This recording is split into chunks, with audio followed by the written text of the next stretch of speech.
দৰঙত ৰাজচক্ৰ বিষয়াৰ বিৰুদ্ধে ম্যাদী পট্টা মাটিত নলা খন্দাৰ অভিযোগ। দৰং জিলাৰ পূব মঙলদৈ ৰাজচক্ৰৰ অন্তৰ্গত ৰাজাহাউলি গাঁৱৰ মহিবুল ৰহমানৰ ম্যাদী পট্টা মাটিত ৰাজচক্ৰ বিষয়াই ড্ৰেইন খন্দাৰ অনুমতি প্ৰদানৰ অভিযোগ উত্থাপিত হৈছে। নেৰানেপেৰা বৰষুণৰ ফলত ৰাস্তাৰ দুয়োফালে পানী জমা হোৱাত বানপানী সদৃশ হৈ পৰে।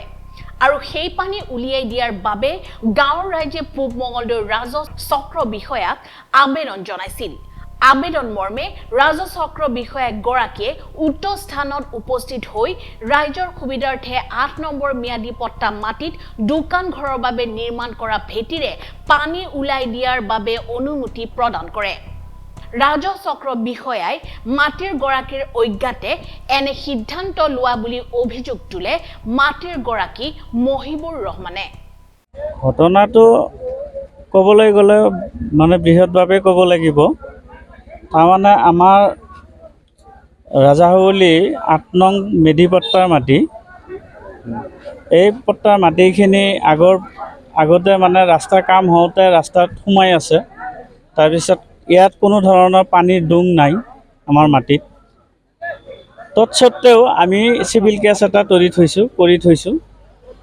ইয়াৰ কপি DC চাৰ্কল অফিচাৰ সিহঁতে পাইছে।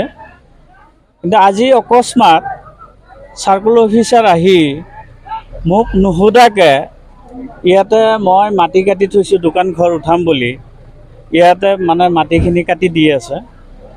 গতিকে মোৰ দুৰ্ভাগ্য, এইটো বহুত বেয়া লাগিছে আজি মোৰ। মানে মই মতালি হিচাপে যে এইখিনি কাম কৰিছে এজন তাৰমানে আইন ৰক্ষক। মেধি চাৰ্কল অফিচাৰ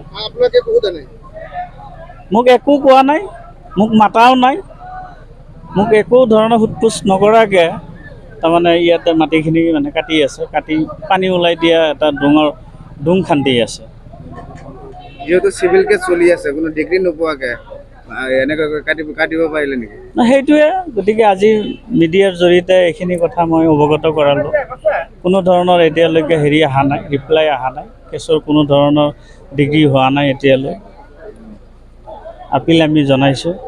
গতিকে মিডিয়াৰ জৰিয়তে মই বিভাগীয় ঊৰ্ধ্বতম কৰ্তৃপক্ষক বিষয়টো অৱগত কৰাইছোঁ। আজি ন্যায় বিচাৰিছোঁ। এতিয়া ন্যায় বিচাৰিছোঁ। কোৰ্টৰ পৰা কোনো জাজ দিয়া নাই, কোনো ডিগ্ৰী নাই, কোনো ধৰণৰ জাজ দিয়া নাই এতিয়ালৈ।